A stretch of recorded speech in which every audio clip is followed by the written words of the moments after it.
Hey everyone, this is Dan with the Spiritual Underground Podcast, coming to you from the wood shop. Just polished it up, been doing a ton of work out here lately, and the sawdust has been piling up. I still need to do pretty heavy dusting out here, and I really don't know why, because it will just stack up again, but I suppose at some point you'd have the entire shop full of sawdust if you didn't clean it up once in a while.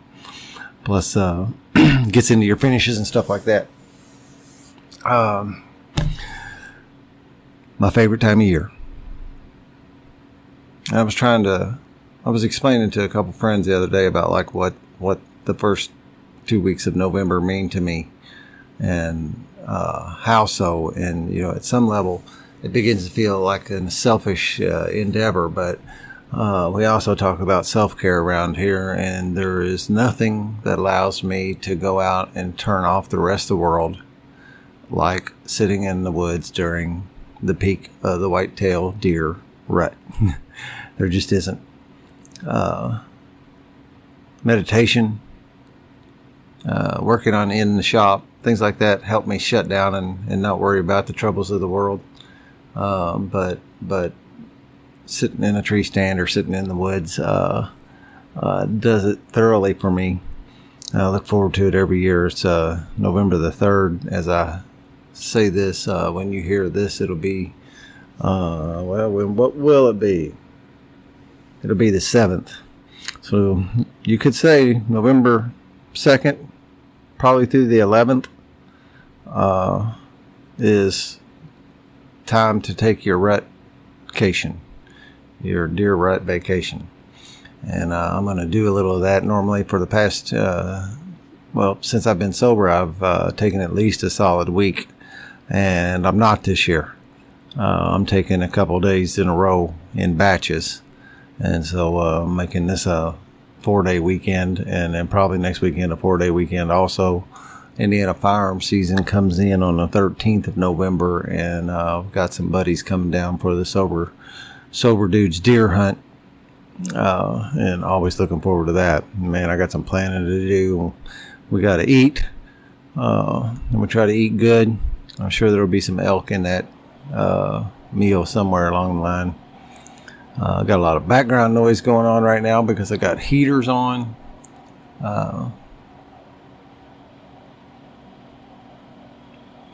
It's even tough for me to sit and look at the temperature this morning. On my kitchen thermometer is 35 degrees. And some years a warm front comes through right in time for the rut, and this year it is not. It is going to be really ideal conditions, it appears. It's hard for me to even sit here. I have a little job to do this morning, and some errands to run before I get out of town. And then I have a podcast tonight at 6 p.m. Kind of not the best scheduling in my that I could have arranged, but hey, when a guest picks, if I give them days, say I'm open these days, and they pick that day, I try to accommodate that, and so that's what I'm doing. And I will we'll hear his story, and I'm a little confused on his name. It's Jacques, but I think he just says Jack, and maybe just to keep it simple. And get it produced and loaded up for Sunday, and then have everything in the car ready to go so I can jump in the vehicle and head to the cabin. Brother and Dad are coming, so it'll be a good time, regardless of whether if the deer cooperate or not.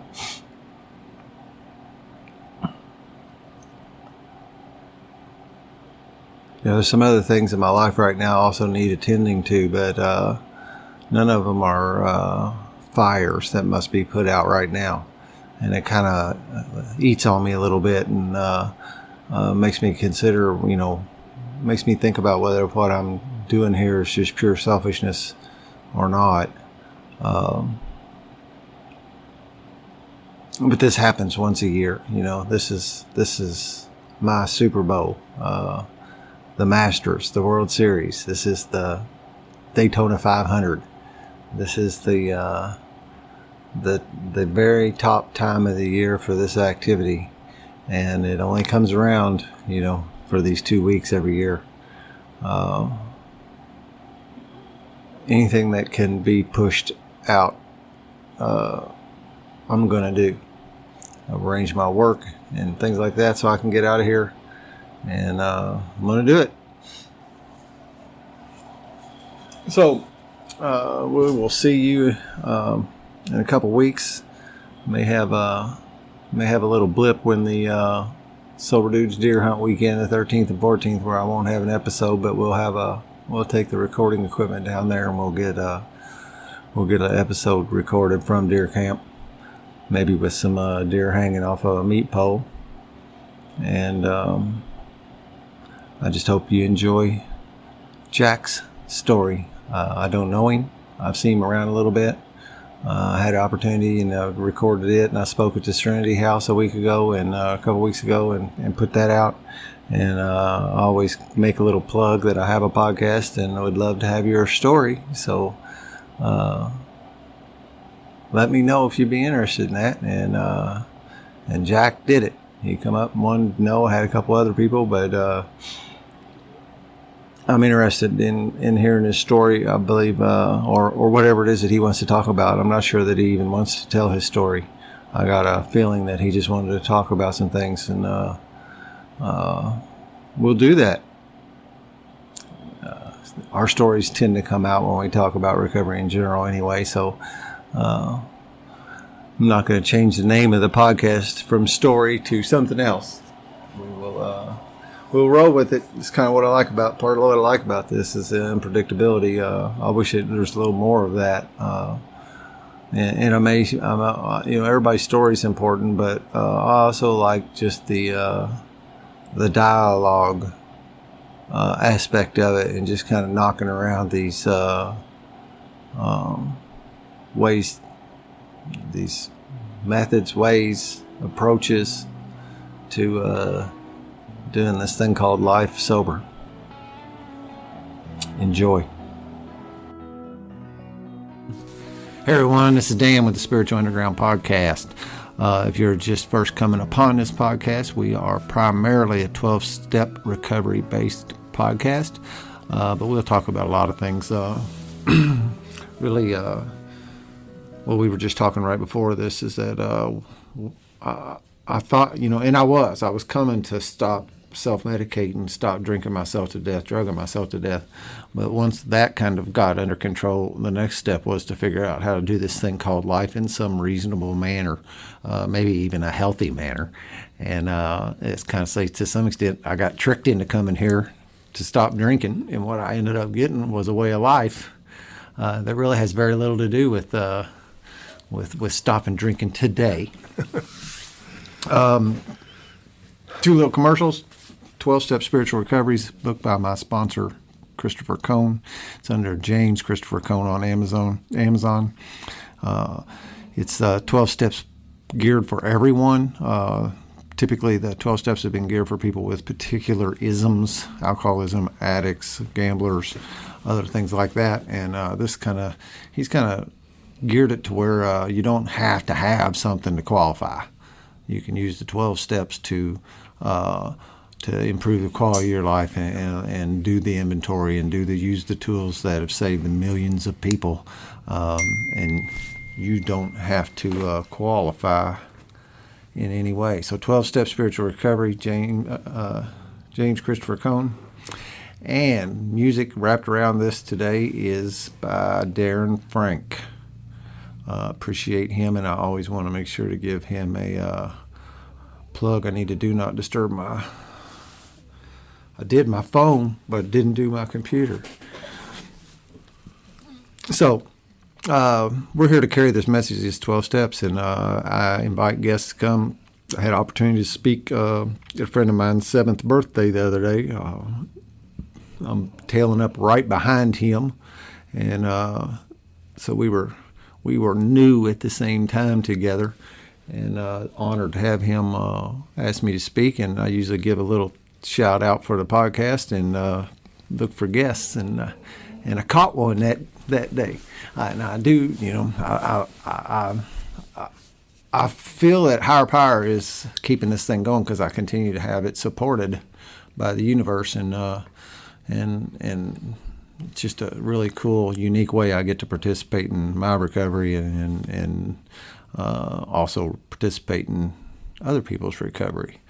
So Jacques is my guest today. How are you feeling this evening? Well, I'm doing pretty good, thank you, Dan, and I appreciate the opportunity to be on this program of yours. And hopefully what we talk about tonight will touch somebody that is struggling with their sobriety, and it might help them. Yep. That's my only goal. Yep. I believe that you always say, well, at least one, right? Just one. Just one. One's a success. Yeah, no doubt. So let's hope more than two people are listening. Yeah. What's your sobriety date? My sobriety date is January 4th, 1980. And if I survive between now and January, it'll be 42 years. Wow, very cool. Yeah. Yeah, that's some, as we say around here, a few 24 hours for sure. Yeah, one or two. I'm really struck by, and that was something that hit me real early on. I had a guy, knew I was having problems with my alcohol, and I was at a church function with my wife then, mostly just because that kept, her fire off of my tail if I would attend those things with her. And I walk around the corner and I see a guy I work with. And there was something inside of me that made me want to jump in the broom closet. I mean, I just remembered this, like, if I could dodge him, I would. Right. And he caught me, and he asked me what I was doing there, and I told him, and I said, "What are you doing here?" And he said, "I'm waiting for this AA meeting to start." Oh, there you go. Yeah. And when he did that, it felt like my memory is of, I could still see his lips moving. It felt like a gong hit me in the head, and I really wasn't receiving any signals for a moment. Yeah. But I heard two things. And the first thing that he said was I was waiting on this AA meeting. And he also said, I've been sober for 20 years at the time. Wow. And that also, because, when you're new, you don't really realize, this thing is so different from anything you've ever participated in your life, So all this new data of that, hey, this guy, it's not just to get sober. There's more to it, because why would you still be going for 20 years, and still be sober unless there was something here keeping you coming back, and some kind of tools or something was working in your life. And this dude seemed to be a relatively happy, successful dude that I, from who I worked with, and I had no idea. Well, I came in a state that I knew no one, and the people, the meeting that the second meeting I went to was Mystic's Monday night speaker. It was at 8:30. It was 8:30 to 10, obviously Monday nights, and had two speakers. And back then, you could smoke in the meetings.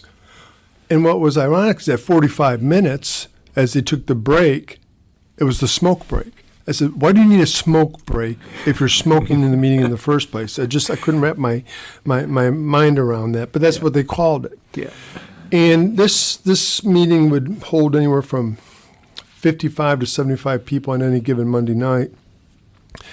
And a newcomer in the meeting, considered a newcomer, was 15 years. Ooh. And I had a hard time understanding that people would be away from alcohol that long. And one of the gentlemen that I got to meet, which I can tell you since he got sober in 1938, his name was Knapp. He is no longer with us. Otherwise, he'd be about 200 years old. And that's the kind of people that I was surrounded by when I came in. And it's important because the average age of that meeting was 28 years, the average. Whoa. And you figure 15, 12 was at the low end. So there's a fair amount of people that were 25 to 35 years in that range, some obviously longer than that. The folks there were brutal. It was, if they loved you, you got hurt. And that's kind of the way I first experienced AA. They didn't care if they hurt your feelings. They didn't care if they made you cry. But if you wanted to get sober, they made sure that they did what they could to prevent you from picking up the next drink. And one of the things would be, okay, meeting's done, all right, clean the ashtrays. But wait, no, you can clean the ashtrays now. I said, but I don't, okay. Pick up the chairs. I said, wait a minute, I'm doing the ashtrays. When we get done with the ashtrays, you pick up the chairs. Okay. I didn't know, and I share this quite a bit, that I had the opportunity to say no at any given time. I did not know that I had that choice. They assigned everything. And, of course, I always wanted to be the coffee maker. You haven't earned it. You had to earn the right to make coffee in a meeting. Because God forbid you screw up the coffee in an AA meeting. You could get hurt. Yeah. But it was... kind of like where you have things where you can't chair for so much. You got to have so much sobriety before you can chair some meetings, and you got to have so much before you can make the damn coffee, too. Exactly. Oh, no. And then 1 year, okay, you're a GSR now. I said, what's a GSR? It doesn't matter. You're a GSR. We're going to take you to the meeting, and you're going to learn, and from there, then you're going to graduate. You'll be the chairperson, the treasurer. I mean, they assigned you positions within the community, the A community, to introduce you to service work as soon as possible. And again, I say this is because these things were probably what kept me alive during the times that I struggled and had lost my way, so to speak. Now, even though I had not picked up a drink, I had moments where I really questioned whether or not AA worked. I really did. And one of the things I can remember, I was about 2.5 years sober, and I had gone out to California to visit my brother. I went to an AA meeting, and of course, I'm all about rules and regulations. You know, my wife says, you're not the AA police, you're not the parking lot police, you're not the person standing in line police. You know, people are going to do what they're going to do, you got to let them do it. They handed me a notebook and a pen and told me I had to sign in. Well, I'm going back to anonymity as a spiritual foundation. What do you mean you got to sign into an AA meeting? Something's wrong here. This is broken. I pushed it back and I said, no, for the whole week I didn't go. And, I really did not have much of an open mind at that moment. When I came back to Connecticut, they told me how well and wonderful I would be out in California. You're so open-minded, Jacques. Good luck. We're here. Hopefully you'll survive your move. And had no idea what the point that they were making. That I was so closed-minded to the idea of just because AA is like this here does not mean that every single town that I go to, the structure of the meeting is going to be identical. And it took me a while to understand that different regions of this country do things differently. Not a lot, but there's some minor tweaks. Like around here, I've never read so much literature before the meeting starts as I do here than anywhere else. There's some places they read how it works and that's it. Yeah. And you go to the lunch bunch and you read I don't know 20 minutes in you're still reading. Which is fine. I'm not complaining. Right. It's just learning to assimilate. Yeah. And I want to do what my mind instantly wants to jump into, you're not doing this right. Exactly. What do we do? If it's not the way that my rail is, I instantly want, I think I don't know if it's a human or an alcoholic trait, but no. It's the same way we walk in trying to find the differences. Right. And that was the other thing. When I was about 30 days sober and I was feeling some heat, I was in the Navy. Of course, the Navy is the one that told me I might be an alcoholic. And I didn't think I was, because my barometer was my father. I didn't think I'd ever drank like him. I never behaved like him. I never got arrested. I never had an accident. Never had a DUI. I never lost a house. Never lost a job. I never lost a family. The list goes on ad infinitum. Well, I was 19 years old. I didn't have any of that to lose. So it was like comparing. Oh, you hear this one's got 4 DUIs. I said, I never had a DUI. Well, I lost 12 jobs. Well, I didn't lose 12 jobs. I got arrested 6 times. Well, I never got arrested. After I got sober, I got arrested. I lost 2 families, homes, jobs, cars, because of the fact that my mind, when I was out in California, had gotten narrower and narrower and narrower. I was no longer open-minded to any degree, really, and I hadn't changed. The psychic change really was just starting when I moved out there. It shut off. And I wasn't drinking, and I was, I thought I was fine. I really did. And of course, when nothing changes, nothing changes. My thought process was still the same. I'm married. I'm still chasing skirts. I'm still hanging out in places that I probably shouldn't be hanging out in. I'm around those people more than I am around people that are in recovery. Still not drinking, but it was getting to a point to where, at one point, my mother at 9 years thought I was still drinking. Oh, really? Because of my behavior, the way I talked to her, and just things when I'd go back to visit. And it was insulting. What do you mean? Am I drinking? No. I haven't had a drink 9 years. You sure about that? Yeah, I'm positive about that. Again, not seeing the big picture. So we're coming up with the 9 years, and I was going through a very ugly divorce. Now, this person and I now are friends. I mean, we're good friends now.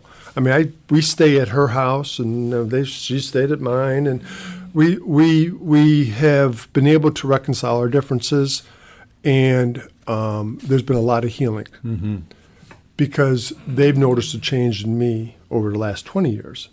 But at any rate, the divorce was extremely ugly. I got accused of everything short of the Chicago fire, and I'm thinking, so I've had like 3 or 4 visits to the court, and I'm losing more ground every court date that I attend. I'm losing more. I'm struggling. And then the day came, I got in an automobile accident. Guy ran a red light, totaled my car. I was beat up pretty bad. And had to go to court one more time.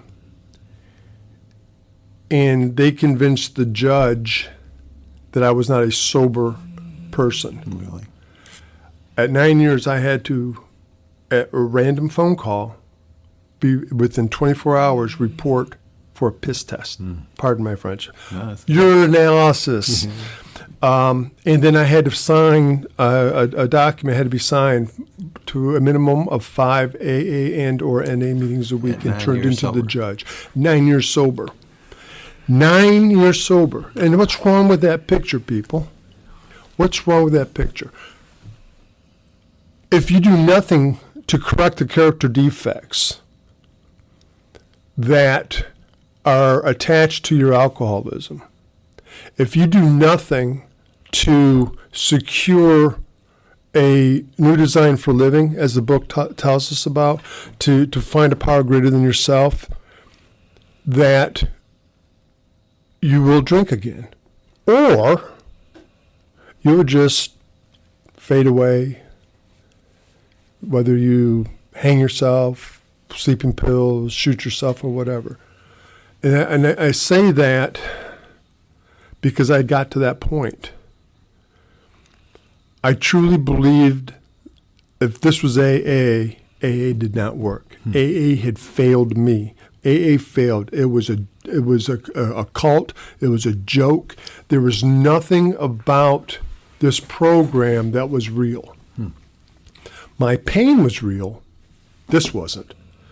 And I had made the conscious decision that I could no longer take this pain in my life. It was so intense that it was that knot that you carry when somebody hurts your feelings.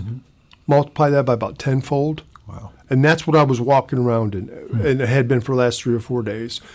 And it got so bad, I decided to consume a bottle of my medication, and just, that was it. I made the conscious decision.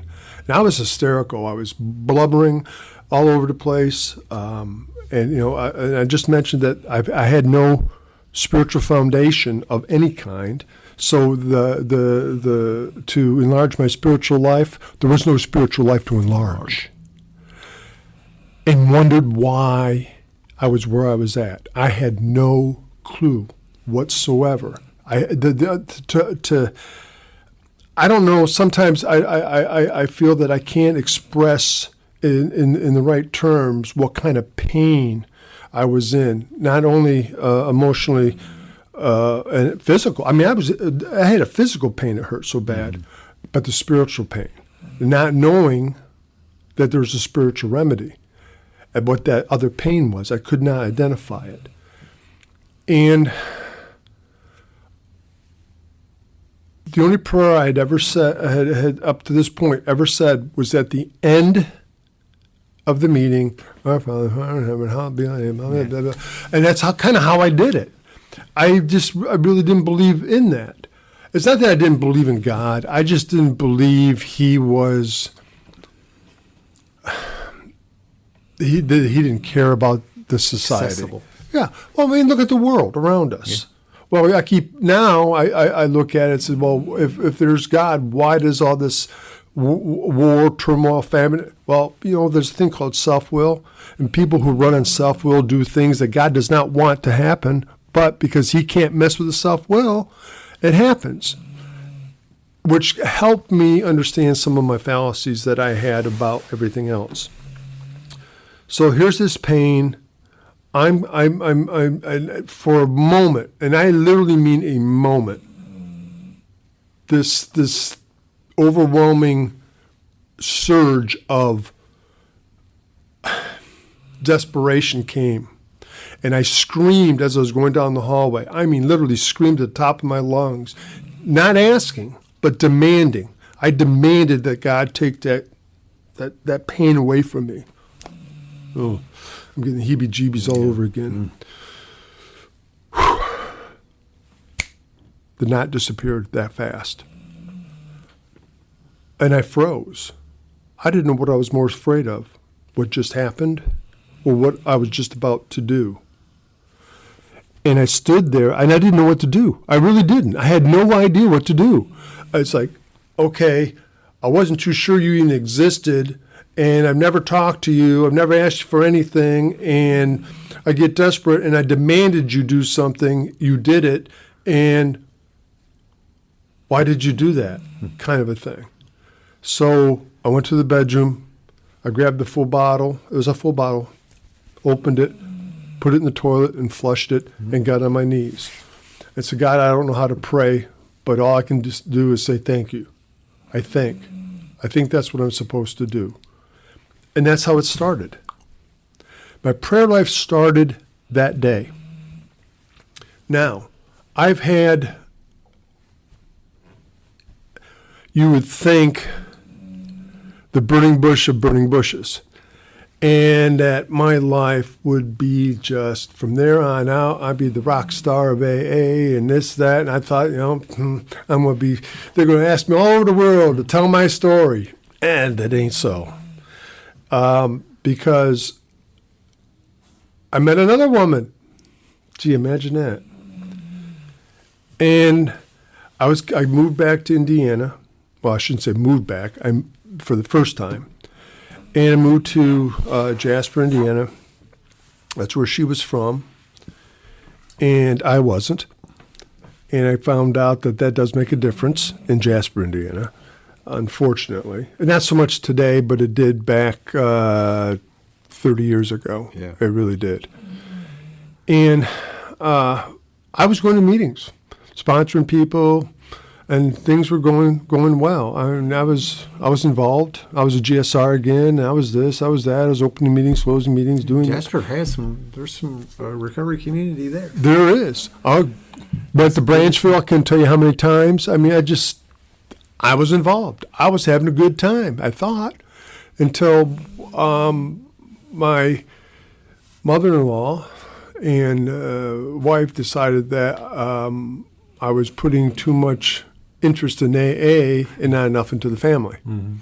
I got 4 small children that are 4 and under, and the deal was you give them a bath, put them to bed, then okay, then you can go to a meeting. But that's what you got to do every night. Fine, I don't care. And then you got people that would lie about their drinking. I would lie about my meetings. Because I worked in Evansville. And I'm still in Evansville. I'm on my way home. I'm hurrying as fast as I can. I was in Huntingburg at the meeting. I mean, it's sad that you got to be dishonest. Yeah, that is. That's interesting. To go to a meeting. Well, it's usually the other way around. I know. It's like, what the hey? So you again, I kind of started to rest on my laurels a little bit. I started pulling back on the meetings, and says it's easy to do. It is, and it wasn't that I was pulling back on my meetings that was the problem. The problem was I stopped communicating with my higher power. I mean, you think about it. When AA started out in California, all he had for 1 year was the big book. And he stayed sober until he found another alcoholic who wanted to get sober. So there's a guy who went the whole year without a single meeting. All he did was read the book and made phone calls. But he had the spiritual foundation. He had the tools and used them every single day. Well, I had not only put the tools in the toolbox, I locked the toolbox and put it on the shelf. And the thing was, I really hadn't noticed. It's getting pretty rough is when you're having shouting matches with the local priest in the parking lot, calling him a fraud, a phony, and he's a piece of this, that, and everything else. And they're trying to excommunicate you, which I didn't want to be Catholic in the first place, so you could have excommunicated me and I would have been fine. I'm trying to get kicked out. Yeah, it's just like, but I can't participate in this program, but yet the soon-to-be ex-wife can. What? Oh, wait a minute, I forget. She's from Jasper. I'm not, and she's from one of the biggest families in Jasper. I'm not. Okay, fine. So you also know it's bad is when the priest that married you told you that you married into the wrong family. They are not very nice people. I said, oh, yeah, now you tell me. You could have kind of hinted before. that. Yeah, right. So it's like, and I had a couple moments here and there where I thought there might be some hope. Some people had reached out, but it was kind of too little too late in the sense that what they had offered it was not anything that I could see beneficial to my situation any way, shape, or form. Whether we stayed together, whether we didn't stay together, whether I had full custody, no custody, shared custody. There was no resolution that I could see. Then I started withdrawing again. And I do mean withdrawing. And it had gotten to the point where it was December 27th, 1997. Ultimatum. I was sitting in the chair with the 9-month-old, rocking. And she made some comment, and I said, well, get used to it. I'm holding my daughter. I've been on the road all week, and or the week before. Then I had a couple of days off for Christmas, and she goes, "Well, if you're so unhappy, then leave." I said, "Fine." Call her bluff. The 4-year-old goes, "I'll help you pack, Daddy." Yeah. Out of the mouths of babes. Yeah. And then the 3-year-old go, "Me too." And they went back and they started pulling clothes out of drawers and off of hangers to put in garbage bags. I thought, I lived about not quite 10 minutes from the house to where the couple hotels were in Jasper. And by the time I got there, went to check in for the night, she'd already had all the credit cards canceled. Oh, right. I had nothing. There was a gentleman that was in the program, I won't mention his name, that was building a house in Huntingburg, and the basement was open. It wasn't done. There's no windows or doors in the basement, but the roof was on, and they're coming on the windows and doors. But I didn't know where else to turn. I went there, and I swear to God, 1997, December, it's snowing, and I'm on a park bench with nowhere to go. And I bounced around and around and around 17 years sober. Yeah. Coming up, right around the corner to 18. And I'm thinking, oh my God, here we go again. What the hell? And now I got to work. I get served not once but twice, and again I'm looking at, well, how the hell did this happen? I thought everything was hunky dory, and you had my back, God. I thought, why is life the way it is again? And all I could see was he turned his back on me. That I was doing something so wrong that I was not worth the energy. And I don't usually say it that way, but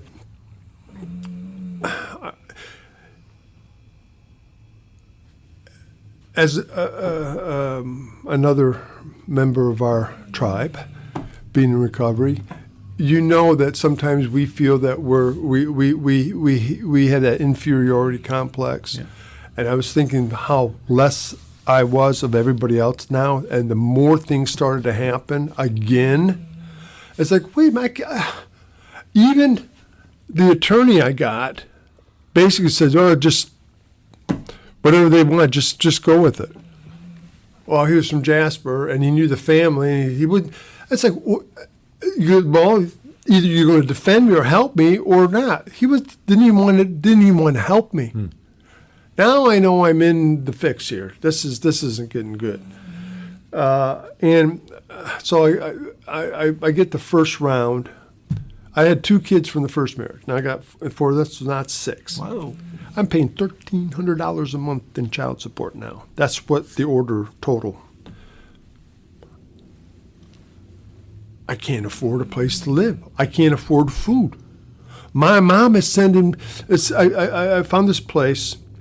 And I took a job part-time at Shoney's in Jasper. The part-time was 52 hours a week. That was my part-time job, plus my 40-hour-a-week job that I had selling building materials. So I was working 90 hours a week, just so I could pay for a roof over my head, food in my stomach, and to keep my vehicle. And my mom was sending me boxes of food and stuff, just care packages. It got to the point where the depression and the remorse I couldn't even get out of bed. Yeah. I could not get out of bed to go to work.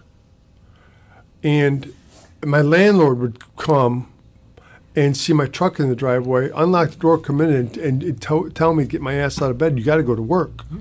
I'm supposed to be at work 7 o'clock, it's 9 in the morning, and I'm still in bed. And just my life was just caving in around me again. But I wasn't seeing the parallels from the first 9 to the second 9, because things were going pretty decent for about 7 of those years. It was just the last 2 that started to get stupid. Second burning bush experience. Some people, they don't believe in the first. My sponsor did not believe in my first one.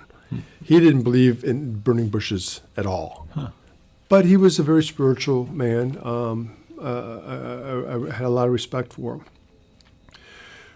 I called him up and, well, actually, what had happened just before this was,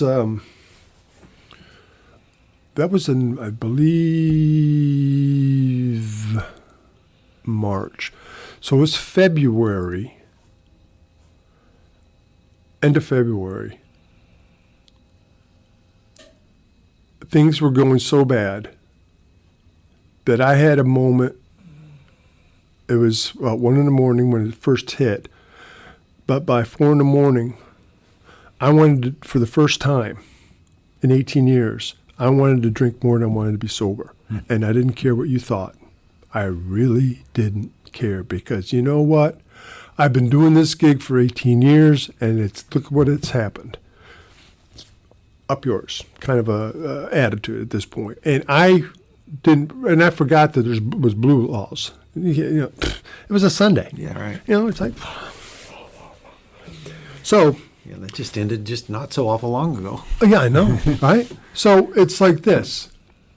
I didn't call my sponsor until, 7:30, 8 o'clock the next morning. So I had this ruminating in my head all this time. Yeah. Beat myself up even more so, trying to convince myself that it was not worth it anymore to continue.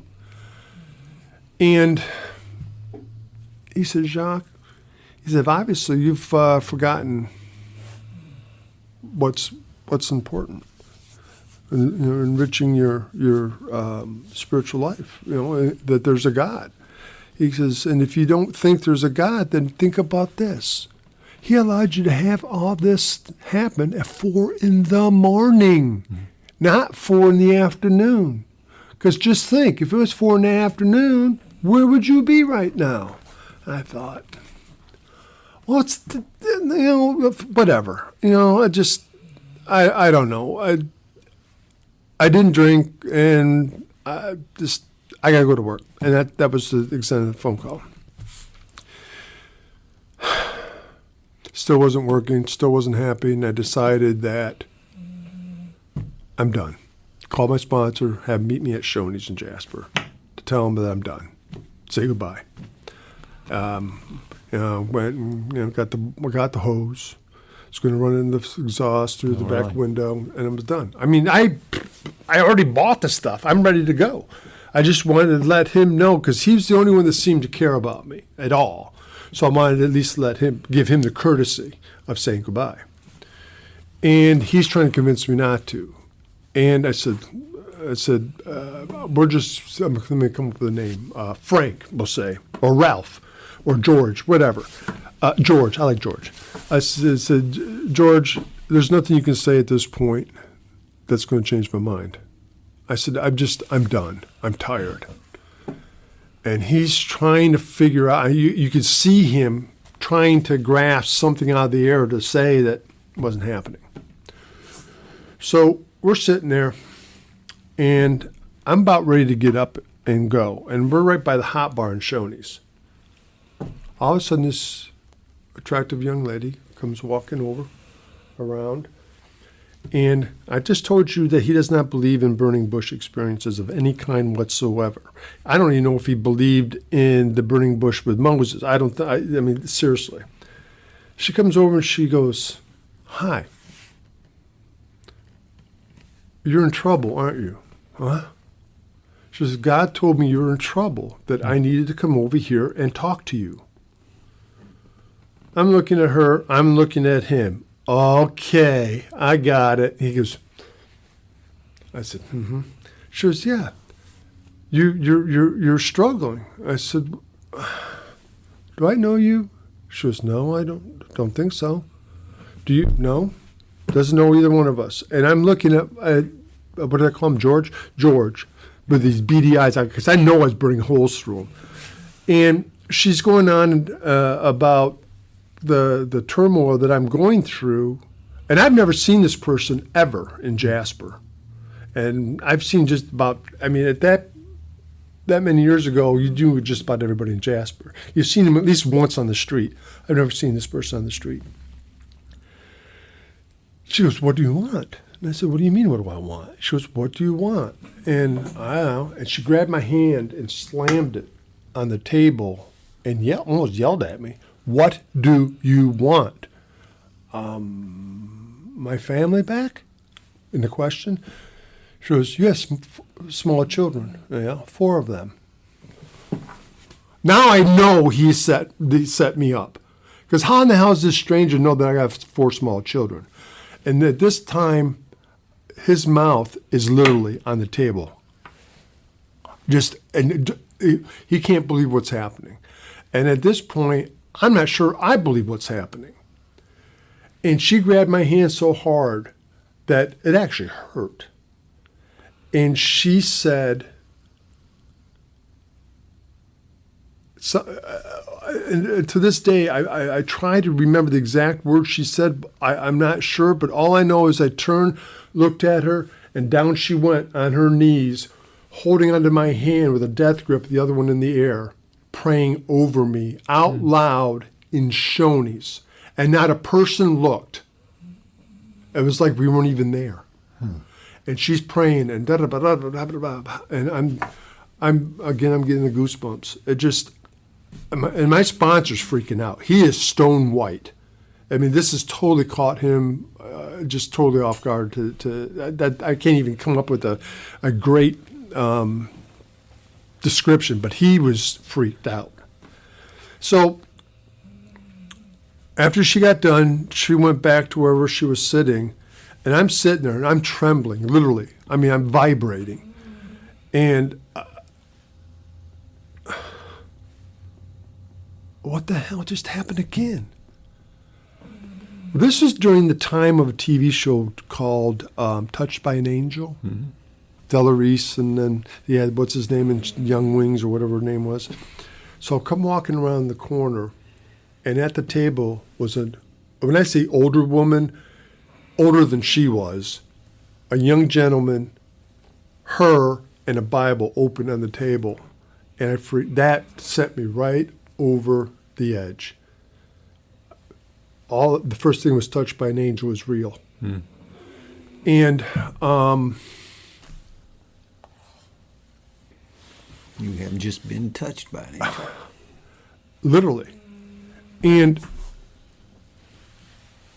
9 years later, at 27 years, another major catastrophe happens. Got embezzled. Lost everything. Everything. And you know what went through my mind? I need to go to a meeting and let some people know that I got a little situation going on, and not without going into any detail, but you know what? Hey, this is the deal, and I'm struggling right now. And the difference between 9, 18, and 27, the Big Book of Alcoholics Anonymous. Because shortly after that had happened, I got into so many Joe and Charlie Big Book studies, book meetings. I started tearing this book apart because I got a new sponsor, and he started back with the doctor's opinion, and we went paragraph by paragraph all the way through, and told me, when you get done, do it again. When you get done, do it again. When you get done, do it again. I said, so when do I stop? When you die. He said, because this is our textbook. This is going to keep you sober. This is going to give you the direction that you're going to need in times of trouble. And when that happened at 27, and I sat there, and I was like the duck that's just in the water, but the web feet are going a million miles an hour underneath the water. You know, on the surface, it looked like I'm just, you know, I have a thing. We've had a major financial eruption and da-da-da-da. And the people were absolutely taken back. They said, but you've got all this time. You're not supposed to be having difficulties or be unhappy or this or that. But I said, yeah, life happens, people. And if you don't have the armor, if you don't have the tools to dig out of that rut, you're screwed. Because you're either going to drink again or you're going to die. There's two reasons why we go back out. One, we hold back a reservation that maybe, like in the story of the gentleman after 25 years of not picking up a drink, decided that, hey, I've been successful businessman, I quit drinking, and da-da-da. Now I can sit back, relax, and have a couple of drinks. 4 years later, he's dead. Yep. Picked up where he left off. Or it's because you fail to enlarge your spiritual life, your maintenance of your spiritual condition in a 24-hour period. It's like Dr. Bob says, quit good and for all. You have to make that decision. You have to be able to look yourself in that mirror and say, I never want to drink again, ever. But it's based on 24 hours. And that's where people, well, I'm going to quit for one day. I said, no, well, you know what? I hope that maybe outside of these rooms, maybe with your sponsor, you told them you never want to drink again, and you'll go to any length, you will thoroughly follow our path. Because if you're going to say, all I have to worry about is not wanting to drink for 24 hours, you're leaving too much wiggle room. Because God's not the only one that hears us. He's not the only one that knows what we're thinking. He will do his best to protect us as long as we are willing to be open-minded and willing to have him direct our words and our actions. But if you believe in God, you got to believe in Satan and Lucifer, that he's going to do whatever he can to corrupt you and corrupt your thinking again, to get you to that mind of the chronic alcoholic that has disappeared through the completion of these steps, based on the spiritual or the contingency on the spiritual maintenance of our foundation or spiritual condition. I like to say foundation, because my foundation, first, I didn't have one. Second one was built on sand, and when the crap hit the fan, when the storm came, it washed it right out. Since then, it's been built on rock. And since 1998, I have not had a conscious thought of a drink since 1998. Time I think about drinking or alcohol is in the meeting. I have no reason to think about alcohol because I believe this book. I trust this book. I trust that the people that went before me knew what they were doing. And to be able to see so many people that have reached so many years of sobriety, today, now I can say, you know what, yeah, I think it works and works pretty damn well. Yeah. Because in spite of me, in spite of all my shortcomings, and my closed-mindedness, and my unwilling to be honest with myself, I'm still here and I'm still sober. It talks about in the book that even old-timers who skimp on step 5 will pay dearly later on in their sobriety, and I did. I did not do a thorough 4th or 5th. I got by with just as little as I thought I could, and I did that. I was Cliff Notes guy all the way through until the second debacle in my life. The big difference is I've got this today, and I didn't before. And people, I know they see me coming and go, "No, Jesus, here he comes with the big book. Oh my God, we got to listen to that." But you know what, people? It saved my life. And I am not ashamed of talking about the book every time I go to a meeting. And I used to for a long time. I didn't share at meetings. And I had a good friend of mine, it was my sponsor down in Florida, said, "You know what, Jacques, with everything that's gone on in your life, everything that you have been through, you need not to keep your mouth shut at meetings." He says, "Because there's somebody that needs to hear what you have to offer." I said, "I'm not all that." He says, "It's not you. It's the experience that you went through and was able to come out on the other side." Because they may be at that point where they don't think they can come out on the other side. Right. But if they hear that you did, maybe they'll come up to you after the meeting and say, "How did you do it?" Because I'm there and I can't. No, there's no can't. It's either I won't or I will. And I did a lot of I can'ts, and I did a lot of I won'ts, and a lot of I never will. To now it's like, do I really have to? Oh, crap. Okay, fine. If that's what I got to do to keep the engine purring, then that's what I got to do. And I'm not anything special. I still grumble. I still have moments where I got to do a 10-step and say, "Oh, crap, I got to make an amends. I don't want to, but I got to. How long can I wait to make the amends?" And then it's usually I get that voice that says, "The person's within 3 minutes of you in the other room. Get your ass up and go make the amends now." It's like, oh, God. It's just the subconscious. It talks about it in step 10. Becomes part of the normal thought process. What used to be an intuitive thought at times now becomes a daily practice in the way we think. I would never have known that if I hadn't read the book. Right. The hope that the step 10 gives us is that sanity will return. That means the mind of the chronic alcoholic has been removed. The drink problem no longer exists. It's like, how does that happen? Following a few simple rules. It's that simple. But it's too simple. No, not really. We just want to complicate it. Yeah.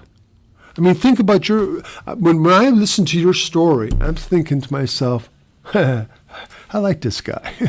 I see a lot of me in you, and the big difference was you didn't have to hit the Chinese wall at 100 miles an hour on a motorcycle like I did to wake up. You had the nice strong nudges that said, "Yo, we got to do a little reboot here." I never thought about reboot. I just thought about unboot. And it just, I don't know. Today, it's like my wife made a comment. She goes, you changed again. I said, "Is that good, bad, or indifferent?" She goes, "Well, I think it's good, but you're going to a lot of meetings now." I said, "Yeah, a lot more than I normally do. But you know what? You told me I needed to go to the lunch bunch and get involved. So that's 5 more than what I was before I was going to the lunch bunch, because I had my 4 meetings, and I was happy with the 4.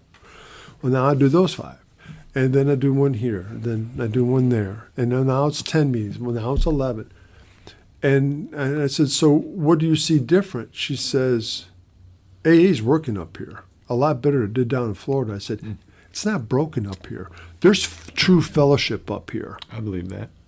There wasn't down there. There's too much of what they can get and not what they can give. Here, it's what they can give, and they want to give it. That's a big difference." And I said, I got people. Where were you? You weren't at the meeting. Are you alive? I only missed 1 meeting. Give me a break. What? I'm not used to that. I haven't had that in 20 years. And it's comforting to know that, yeah, you're going to have just like employment. You can have a boss that is the greatest boss in the world. He leaves, the next one comes in is a jerk. And just, you don't want to have anything to do with them. You want to stay away from them. And it's all me, my, and no you. Whereas that one goes, then the next one comes in and it's like we. It's all we, not I, not you, we. And when I first started, moved up here December 19, pandemic hit shortly thereafter. Yeah. I said, well, I've been here before where I have meetings. I just make sure I'm in my book, I'm doing my prayers, my meditation, I'm giving of myself to other family members that were in need. So I had no concerns or threats of thinking that my that ugly head would rear itself again. And it's like when meetings started opening up again, I said, people, if you cannot stay sober for a couple of months because there's no meeting that you can go to, then there's not much that's going to keep you sober for a long period. Because if AA collapsed tomorrow, in other words, we're in like Russia, it's illegal because Communist Party, you have to list all the people in your organization. Well, that isn't going to happen. What would you do? Would you be able to stay sober? Not saying don't go to meetings. No. But take a look at the extreme end of the spectrum. Because anything is possible. Anything.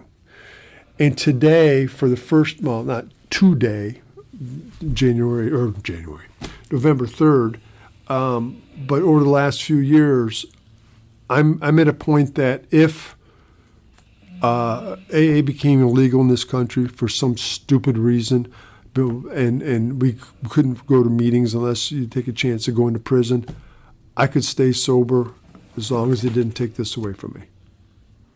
I wouldn't like not being able to go to meetings and share my experience, strength, and hope and meet the other people, because the fellowship is what keeps us alive. Because if we have fellowship, that means we are communing together. A cup of coffee, going to a meeting, going fishing, going to a movie, going whatever. We're participating in each other's recovery. Right. And that's kind of where I'm at today. Human connection. Yeah, exactly. You got to have it. You really do. It makes it a hell of a lot easier. If that really it's running through my head, like if all of a sudden we couldn't practice AA anymore, or however that would happen, like I was also go through the scales, like, well, I'd have secret meetings then. Exactly. But I hear what you're also saying is that, it'd be kind of like if you were on let's say you were on a deserted island, you had a strong foundation, spiritual foundation. If you could rely and keep maintaining that, regardless of whether if you had because I think I got enough of this big book in me now. Now it's wet ink, right? That's kind of one of the things you read this book and right. Like if something says something different to you this time exactly. that you didn't see before, and I believe that's a ad infinitum also. That real, true spiritual documents will do that. Right. And so I would lose the benefit of being able to read it, but I would at least have the foundation of what I know today. Right. That I believe I could survive on. I may not thrive like you will if you continue to practice this. One of the things about taking another guy through the work right. is accidental rereading of the words all the time. You're always in the book. I've got a new guy that was. He didn't know me. I didn't know him. I get a text message. And I thought, okay, who are you? And it's from Kentucky. And Randy, who used to do the food up at the lunch bunch, I guess she works out of the court system or something. There's somebody there that was hungry for the steps and getting involved, and she sent him my way, and we started hooking up. So it's I bring that up for only one reason. It's like how willing are you or what length are you willing to go to? Well, it's a 45-minute drive to where he lives, and I got to do that at least once a week to go over the steps with him. Okay, that's fine. There's a father. Oh my God, he's from California. This guy is funnier than I don't know what. He talks about how far are you willing to go? What lengths are you willing to stay sober? And there was a gentleman that was high up in the Solidarity Party of Poland. This is about 30 years ago. He was talking about this.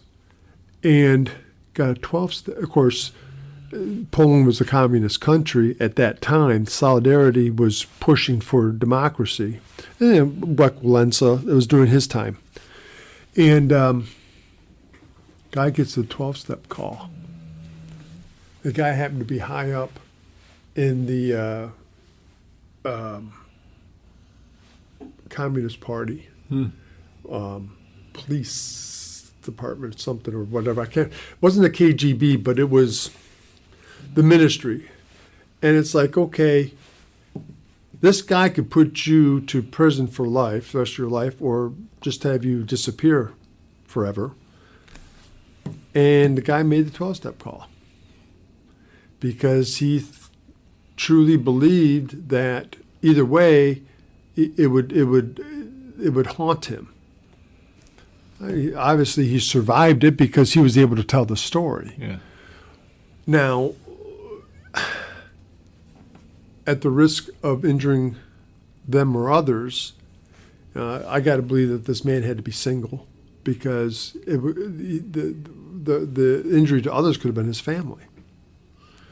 So we look at that, and that's another thing is, oh well, I injure them or others. I'm another. No, you're not. Well, you gotta be. Don't be so hard on yourself. Baloney. It says we are hard on ourselves. We don't take it easy. And there's different points in this book that contradict half of what you hear sometimes in meetings, because you hear a hip slick, I'm too far away, hip slick cool statement like, oh, I'm closer to my next drink than I was from my last. Well, you just told everybody that you're going to get drunk again. You're telling a newcomer, then why bother if you're getting closer to the next drink? You're not getting closer to the next drink unless you're not doing like me. If you're doing what I was doing the first 18 years, you're probably damn right. Yeah. You're probably real close.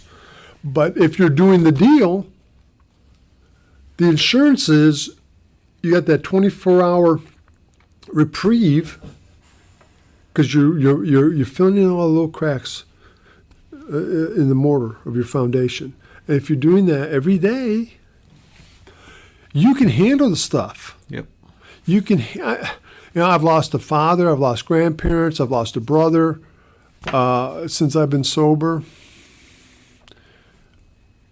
2 families from 2 divorces, a business. Certain trials and low spots. It's going to be there. Stuff happens. Life continues. Are we prepared to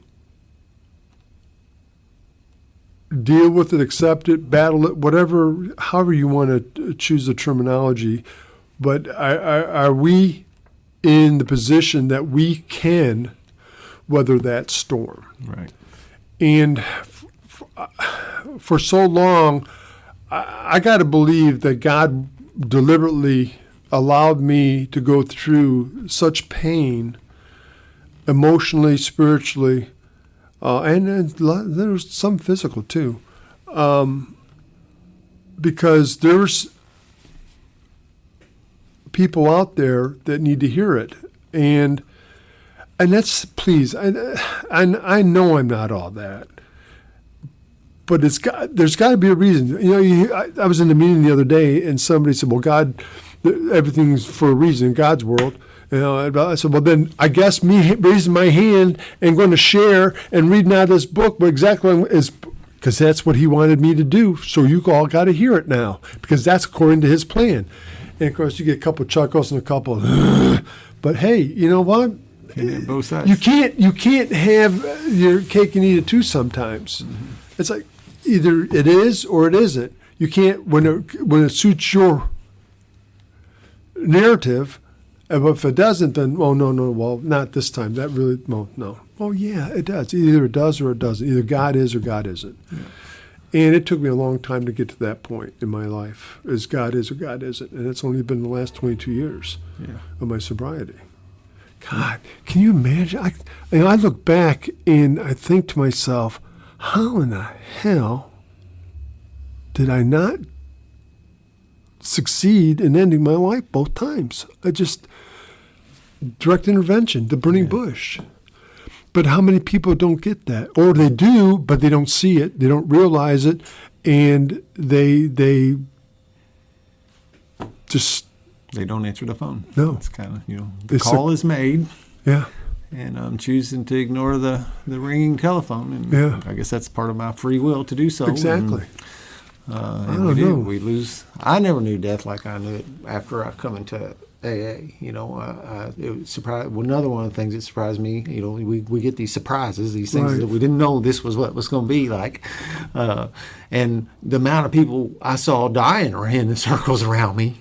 Right. I had no idea. Yeah. I had no idea. The obituaries don't rarely ever say what that is, and today I know what it is. And I can also look back at my life of people I've lost in the past and go, oh, they died of alcoholism. That wasn't a car crash. That wasn't suicide. The one thing that I've almost forgot to mention, and sorry, honey, I wasn't totally going to forget you, because I'm sure you're still listening.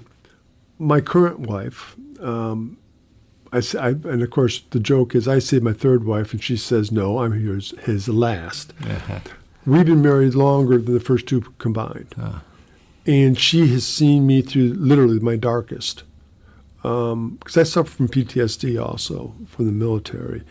And I didn't know I had it until after I got into the book and I was struggling. And it was right about the time that the embezzlement happened. And that's when I found out another member of the program who suffered from it also thought I was going to just jump off a cliff. And she hung in there. She didn't have to. I gave her the option multiple times. I said, you don't need to go through this. You don't need to be a part of this. I don't blame you. I would throw me to the curb. She wouldn't do it. She's hung in there and hung in there. Now, do we have our issues? Yeah, and it's usually because I get grumpy. I get called the grumpy old man because I get frustrated because I get kind of black and white with my grandkids. It's like, I'm gonna tell you once, don't do that again.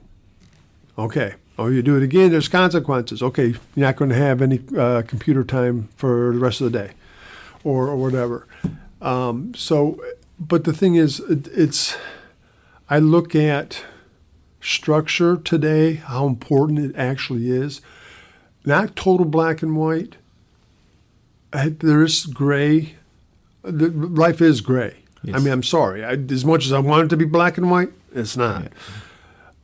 The structure is, I trust my higher power. Because that's only, I trust my wife. But other than that, it's hard for me to trust people. And it has been for a long time. And that's starting to come back. Yeah. Respect. My biggest thing is, you may disrespect me and I might get irritated and say, don't do that again. But you disrespect my family, then we got an issue. Because they don't deserve disrespect because they're married to me or related to me or whatever. They have nothing to do with that. I'm sorry. We happen to have the same bloodline. So, but there's things that she's been able to overcome, sharing my PTSD with me and my recovery with me, that because of that, has allowed her to see what it's like to be in these shoes, sitting there and listening to a health professional say, hey, if he says he doesn't know, he literally means he does not know. When you ask him, he goes, I don't know, because he doesn't know. Or if he says, I don't care, means he literally doesn't care. If you want to do it, he's fine with that. If you don't want to do that, he's fine with that. It's that simple. And then, of course, I had to look at that she drops subtle bombs that I don't always catch. It's like, it'd be nice if you would take the garbage out tonight before the garbage truck comes in the morning, instead of, will you please take out the garbage? Oh, okay. It's like, those little subtle bombs. And it's like, and the reason why I share that way is the subtle bombs that we get in our recovery sometimes just goes right over our heads. Mm-hmm. And you can have the same message, but it comes from a different person, and it'll be received because maybe just the inference in one little part of the sentence that you didn't have, that they did, that was the switch that they needed to get. So those subtle things about how this human thing will hear hear the same message. Yeah. But I only really heard it. I only could really hear it here. I listened to the same message at both places, but I could really exactly. And that's some of what, like, these spiritual principles are somewhat like that. I would say, like, they have to be like tied in the color bow I will accept before you give them to me, and they're basically all the same. Yep. But there's no difference. It has to be handed to me in the way, and everything it is. It kind of has to be my idea too. Oh, I will do this now. Yes, he said it, my idea, before it gets done. So if you're sitting at home laughing, I get that. Okay. If it's my idea, then it gets done. Yeah. If it's somebody else's idea, it sits on the back burner. Well, now I didn't have the big, long, drawn-out thing you did, and I feel blessed of that, because between my first AA meeting and my current sobriety date was 4 years. Oh. And I stumbled around, and I was trying to do this in other ways, and for 4 years, people pointed to me how to make this thing work and stick. Right. And I dabbled with it, but I didn't really fully invest in it until the consequences was deep enough to where it was, it was the thing to me for whatever reason. It seems a little crazy now today to think that that's what happened, but it seemed to me that was something that may keep me out of prison. Yeah. It wasn't guaranteed it was going to keep me out of prison, but some people in my life were convincing me that it was the best chance I had. Best chance. And I said, okay, I'll do it. And then I had a sponsor taking me through this work in detail, and explain a lot of what was going on in here. And I had that experience, that vital spiritual experience, fairly quickly. It wasn't like burning bush thing. It was more like over the course of working the steps. The educational variety. I had that huge arrangement, displacements and rearrangements. Saw things in a different way than I used to see them, and like it's from Scott Lee, a speaker. He and I do use his last name. He does at the podium too. He said, I had a revelation. I thought, you know what? I'll work these steps. And you know what a revelation is? It's what you all have been telling me for years I should do. And when it becomes my idea, it's a revelation. And it's similar to what happened, and how that all, it's kind of the same thing about hearing that story from certain people that it touches, and how that, what arranged me to land at this Tuesday night men's meeting that all of a sudden I started hearing. Right. And I started seeing something that looked attractive to me. I started seeing guys demonstrate and model something that I would like to have. Right. I could have easily not gone to that meeting. I actually had to ask a guy to take me. Yeah. And just how these little twists and turns and inches and seconds end up being big difference makers when you look back on them. Well, you're talking about when you think of it, it gets done. I'm going to share the mailbox story. You always ask me, my wife, but mailbox got backed into it when we were living in Florida. And I stuck it back on the post. It sat there just fine. For 5 years, every once in a while it would fall off. I just stick it back on the post. And of course, she's like, you need to attach that. I said, it's fine. It's sitting on the post. The only time it gets knocked over is if it gets real windy. We're in Florida. It gets windy. Right. Well, then we go to sell the house because we're moving up here. I went out there with lag bolts, and it only took me 5 years before I secured it to the 4x4. 5 minutes. Oh, my God. Of course, she has shared that among other family members, and they just kind of look at me like, really? So, well, hey, it wasn't a problem to me. Well, we're moving. Now it's a problem. I got to fix it. All right.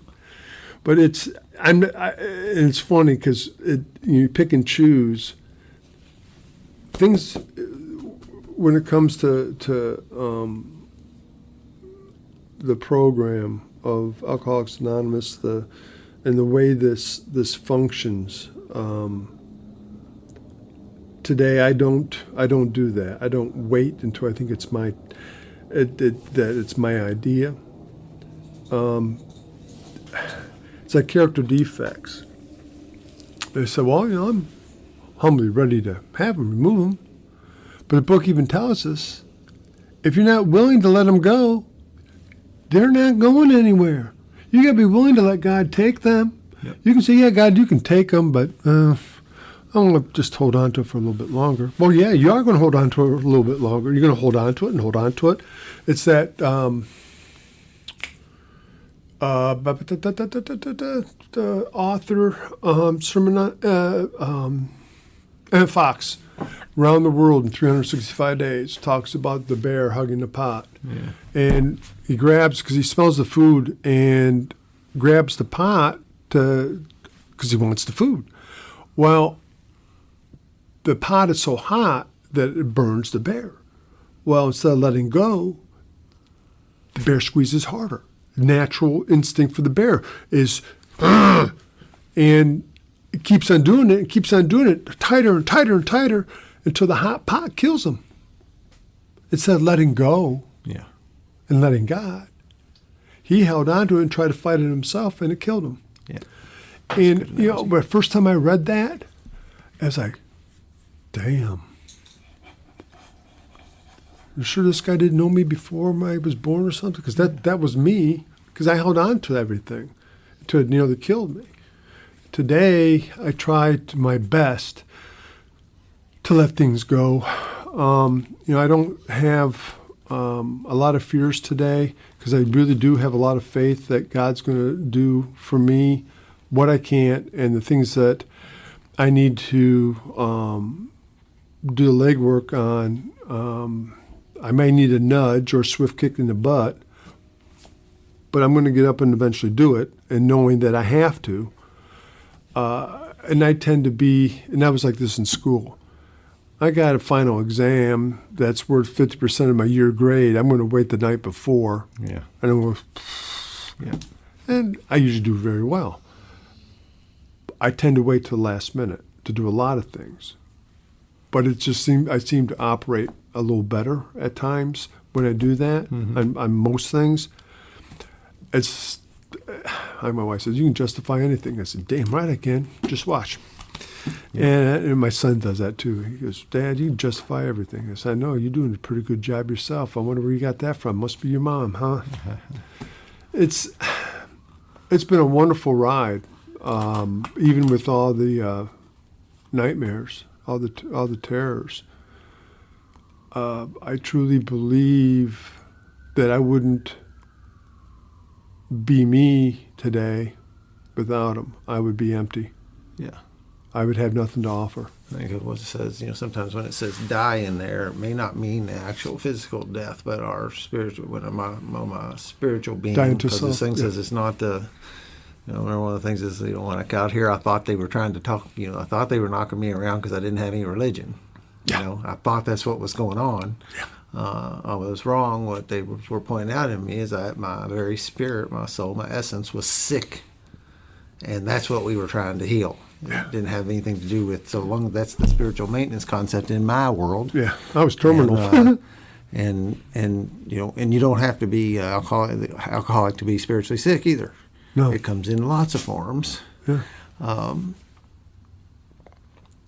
People don't understand. There's a lot of people that have, and I almost had a hard time understanding that they don't realize how sick they actually are or can be, even going to meetings and going through the steps with a sponsor. That like the old adage, you're as sick as your deep, darkest secrets. Mm-hmm.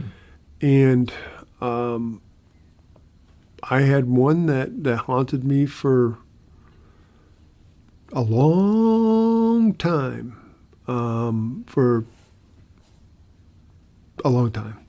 and I finally was able to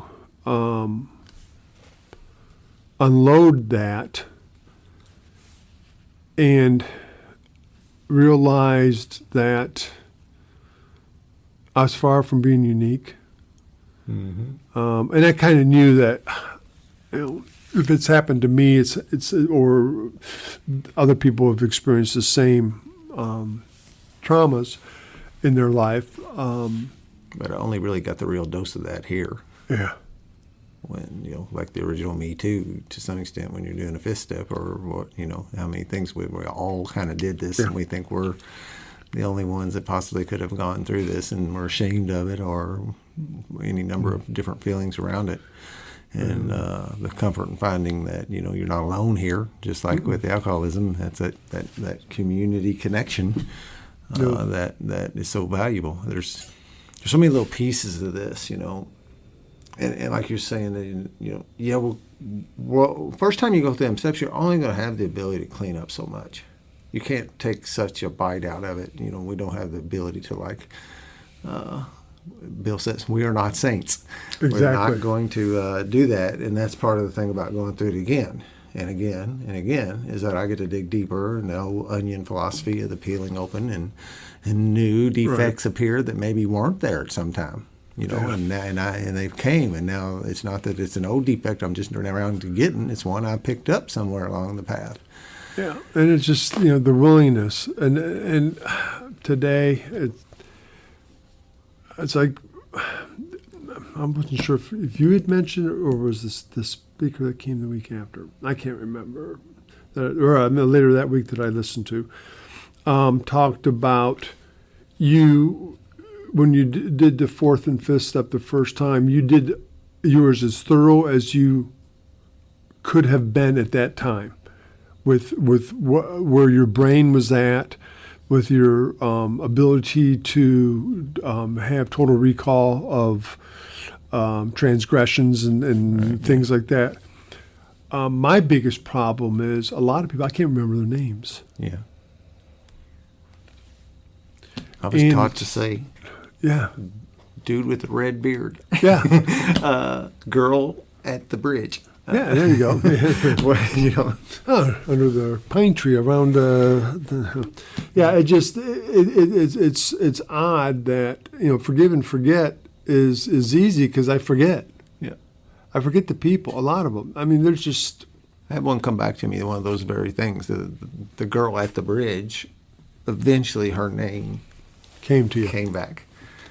There you go. I couldn't get it. I couldn't pull it out of my memory banks for a long time. Yeah. And it's like years later, from I know her name now. Where's that notebook? But it's funny, since I've been in sobriety after the first 10 years, the last 30, my memory of people is pretty good. Yeah, me too. I can remember. I may have to think for a minute or two, or 4 o'clock in the morning to come to me, and I make, hey, I remember. Yeah. But yeah, remembering people's name is a gift that was given to me here. For some reason, I can usually remember people's names, and it's come in pretty handy at times because I see a guy in maybe a couple times, and then I don't see him again for a couple of years. And when I see him again, I can say, "Hi, Brian." yeah, And he's going, "Huh? yeah. How do you remember me?" "Well, you came here a couple of years ago, didn't you?" "I don't think you'd remember me." Every once in a while, someone would come up to me and call me out by name, and I'm looking at him like, I have no idea who the hell you are. Hi, how you doing? I had a guy do it at the Subway today. I stopped for lunch, and a guy come up and said, "Dan Reeves." And I turned around, and I remembered the face, but I couldn't pull the name, And I hate when that happens. yeah, me too. And then later on down the road, yeah, yeah, like, I'm waiting. oh, It'll be yeah. sometime over the weekend or something that the name will come back to me. Yeah. I don't know. It's These just- tools really, and I don't, that's why I do the podcast and why I walk around hopefully being the best version of a big book that I can be in any given day. I don't always succeed there, but that's my aim. Yeah. And is that I've watched these tools. Well, what happened was when they actually started working on me, and I saw this similar to when you were saying that you made these prayers, because that's another thing that my sponsor has a similar story where he made this cussing, thrashing, demanding prayer of God, Yeah. and God answered it the next morning. Yeah. And he didn't seem like a prayer that would be what would be taught somewhere, Right. and it worked. This big passionate. Yeah. In any length type of prayer. And another thing my sponsor has in common is that he had less than what's available sobriety for like 18 years. And then the right teacher came into his life and showed him something Right. that he hadn't. And at the time he's like, hold on, they've been holding out on me. What was this, some kind of initiation that I had to go through for this long? And you just, at this time, I get the golden key today. But it was just hitting the right teacher. And a similar thing happened to me, except for it was 4 years in instead of 18. The right teacher landed in my path, opened this book, showed me what these things meant. Didn't allow me to shuck and jive them the way that I would want to argue what certain things in there meant. Reinterpret, and now I get to do that.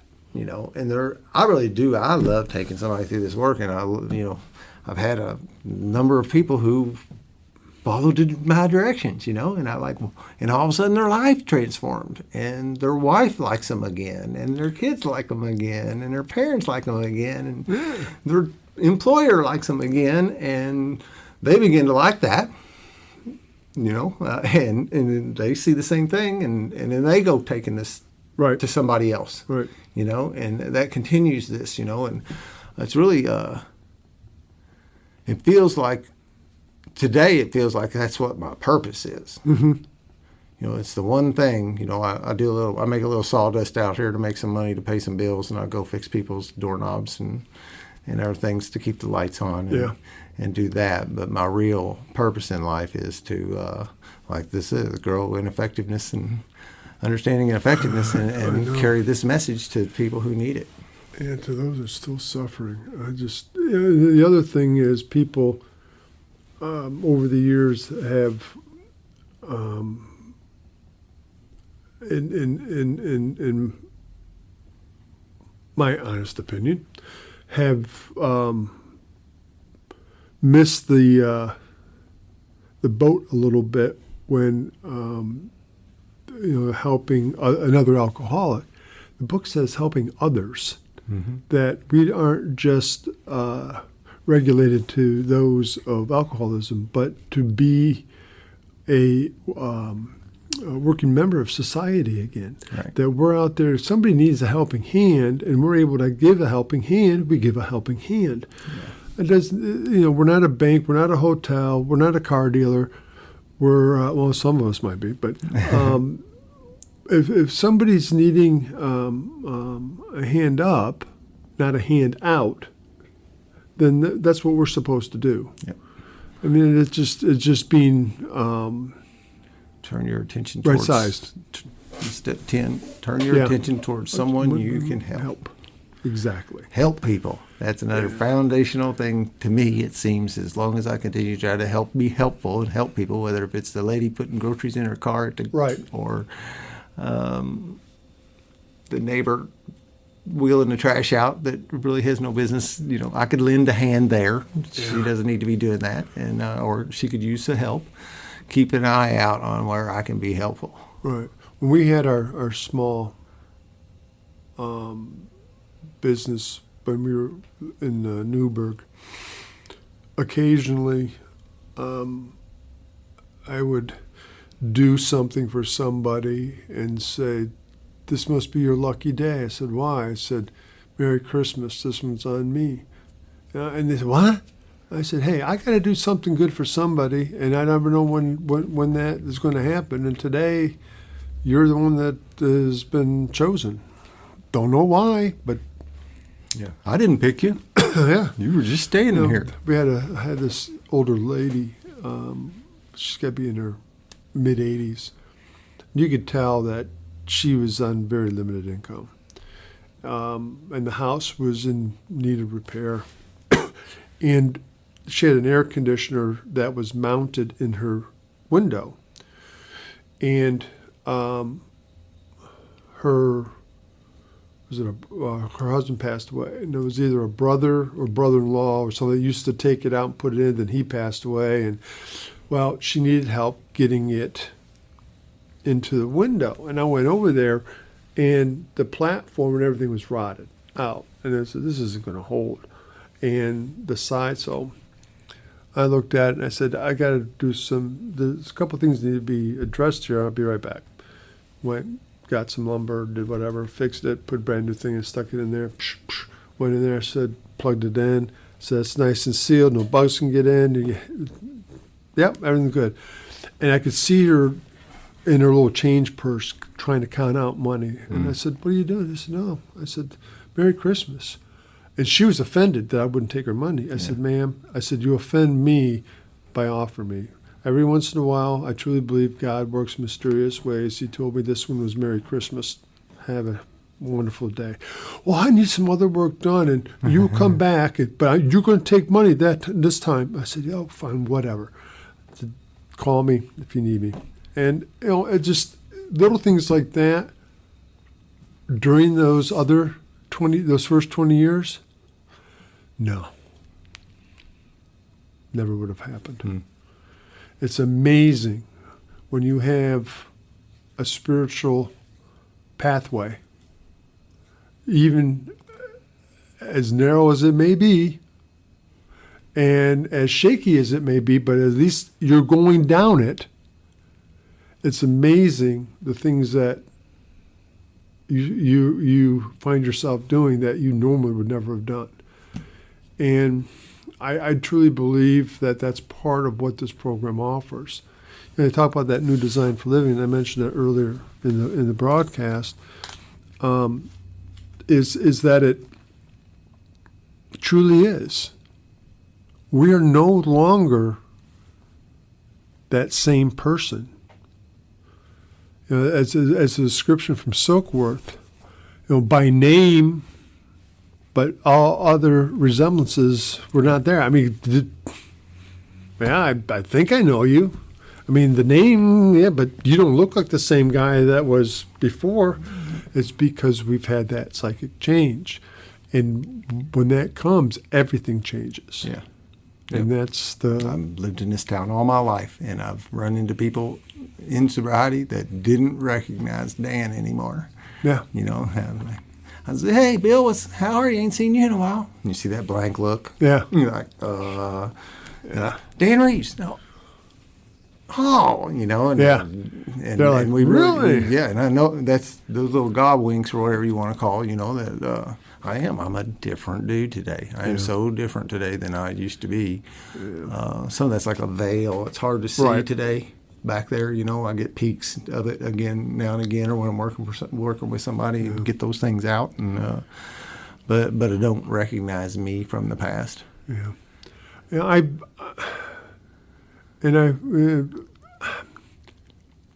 I'm very fallible. I'm not above anything or anybody. Mm-hmm. I have just learned the very, very hard way on getting things done, and unfortunately, it did cause some strife in trying to repair some of the damage with my kids. Mm-hmm. And my oldest son and I have a good relationship today. His sister, my oldest child, it's much better. Matter of fact, she texted me last night, let me know she got promoted to senior vice president of operations, some of the company that she works for. She's all excited. I'm very proud of her. Yeah. Very proud of my daughter. I'm proud of all my kids. Right. I'm they call you and think to tell you and want to come. Yeah, I mean, I've let actually Dad know that this has happened. That's the one that hated me the most. Yeah. That just thought I was the worst thing since sliced bread, would F-bomb me and call me an a-hole and everything else on the phone and then hang up on me. Calls me up, Dad, what are you doing next week? Well, I don't know. Okay, I want to come down for lunch. I said, okay. Live in Jasper. Yeah. Because I'm not the same person. And they've seen that some of the lies work for me. That from 1998 forward, I was changing, and I was becoming the person that I was saying that I was trying to be a part of. But you got to allow me. If you don't allow me, then I never will be, and that's your choice, not mine. Yeah. And it's funny today that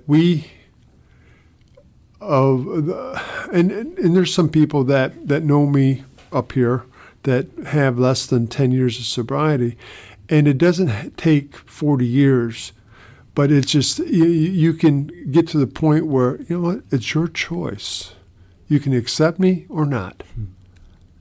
I'm at face value today. There is no hidden agenda whatsoever.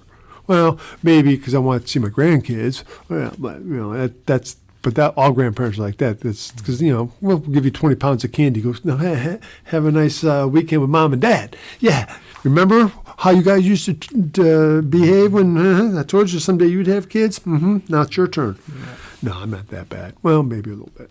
But it's just, my family is starting to see, my sister, one of my sisters actually, that was her. Was it? One of my sisters, yeah, that's her. Her is Zoe. She's laying down at my feet snoring and whining. We were coming back from Houston and was texting and didn't realize that she was in Nashville. She happened when she was texting. She was only a few blocks away from me driving when we had stopped in Nashville to eat lunch before we came up here. This was September. She says, well, we're on our way to such and such. We got an appointment for some tour. Well, they canceled their tour to come have lunch with us. That would have never have happened 20 years ago. Yeah. Not at all. And they want to, let us know about the blues concerts. We'll come down this time. We'll come. Yeah, we'll come. All right. That brothers and sisters that through 100 different reasons that we've had strenuous relationships have rebounded, which is really nice. Right. Yep. So I can say the same thing. Tonight, my dad lives with me. Cool. And tonight, after we're done here, my dad and my brother, and he might have already left with my brother. I'm going down to our camp, and we got a little camp up in Orange County, Indiana, between English and Paoli. Oh. And we'll spend the weekend together. And there was a few years ago that my brother and my relationship was wrecked of my behaviors, and he was continuing. We drank a lot together. And then, 4 years into me being sober, he decided maybe that might be something he'd want to try. So Cool. We're both sober together today in the 12 steps, and those things are just I'm tearing up talking about how much that means to me. As far as imagine. we only. Him and I were brothers. I actually grew up in this house, and to have that basically broken and then reassembled. We used to go down to that cabin and pound beers. Now it's a completely different thing. We can actually talk about stuff that matters, and I know that my dad likes seeing. That kind of like a living amend, sort of. Yeah. Not a huge living amend guy. I think you need to go do an amend if you owe one. But being step 12, right. And practicing these principles in my affairs, all my affairs, and my dad likes to see his two boys well. Yeah. Well, the other thing is the living amends. And this is an opinion. I always make sure that if it's not coming straight from here, that I address that it is my opinion. But in the belief that a living amends, like with family, you say, I'm sorry for X, Y, and Z. And the only way I can make it right is to show you that I'm not the same person anymore. And that becomes the living amends. Yep, agreed. But you still need to make the direct amends. Yeah, right. Yeah. Because I've just seen a couple times where that's like substituted. Where I'm not. And that's that was my point on the. You're absolutely correct. And I'm looking at what? No. No. What part of direct amends do you don't get? No, wait a minute. It says made direct amends, not living amends. Yep. Direct amends. I think it says living amends. And people want to. There might be some terminology like that in the 12 and 12, but but it's not in here. I don't think. Anything and everything that's been published through either Works Publishing or the current publisher, it's obviously good literature, or else it wouldn't be published. But when it comes to steps and the basic fundamentals, it's this book. Me too. The 12 and 12 was conceived for the 12 traditions, and there's a gentleman that I know from California that his sponsor. He may have a little more time than I do. I forget, 45 years maybe. His first sponsor, and Bill were very good friends, and Bill told him, he says. Yeah, he said, people said it's a simple program. It's too simple. He says, screw them all up. I said, I'll throw in a bunch of whatever into the steps and put in a 12 and 12 with the traditions. And if you look at it, and I can't remember the behind the scenes story on it completely, but after I heard that and I went through and I started reading some of the steps in the 12 and 12, I went, that makes sense. It really does. Yeah. He says, I'm going to complicate things because people don't like it simple. Okay, I'll complicate it. Now I'm going to make you really think hard because you don't like simple. And a paragraph, 6 and 7, and then you got 2 chapters in the 12 and 12. Chapters. Yeah. I was taken. What changed my life was being taken through the Big Book, and that's and I think it says in there someplace. I will tell you what I have done. Yep. And so that's what I carry forward with me. The 12, read 12 and 12, cool. Step packets. Oh my God. But I don't know. I was handed those. I did. I shouldn't say I don't. I had 2 sponsors that did step packets, and I didn't know that until after I'd asked them to be my sponsor. And I thought, okay, fine. One was that when I was my first burning bush, And but even though he did step packets, he broke down the steps, like literally. That step one's two parts to that step, 3 steps to step 2, and he would break down each step. Yeah, he still. And then he created his own packet. Oh, okay, fine, whatever. And then I did another one right after my 2018 again, but I wanted this sponsor because I wanted to find out why the area that I was at, why they did the AA the way they did AA. And it's like, So I figured, well, when in Rome, and step packet. And I was like, oh my God. So then I finally said, no, this ain't working. I got a guy who says, you know what? No, I don't do step packets. We're sitting down and we're opening up the book. Let's go. Yeah, he says, shut up. Open the book. Okay. And we went through. And that told me right there I would never do another step packet because, again, why overcomplicate things and potentially ruin an opportunity? This is, of course, my opinion. Ruin an opportunity with someone by throwing all this stuff at them that they're like, what the hell is this? And then... and what can happen with those two is it ends up being that substitute for this one-on-one thing. It's like, yes. Go home and fill this out. Exactly. And then come back and let me know. The tokens that's got Bill and Bob on them. That's the foundation of what this is one human being sitting with another human being going through this book. And then you read the question and then the answer is like, what? How is that? That's so impersonal. Yeah. It's so what's the word I'm trying to think of? Well, it's another term for being stark. It's where it's I hate when that happens. Of course, at 3 o'clock in the morning, right, the term's going to come to me. Yeah, Then it'll come. I'll text you. But I don't know. Yeah, the stuff. I tell my guys too. I'm also trying to build a relationship here.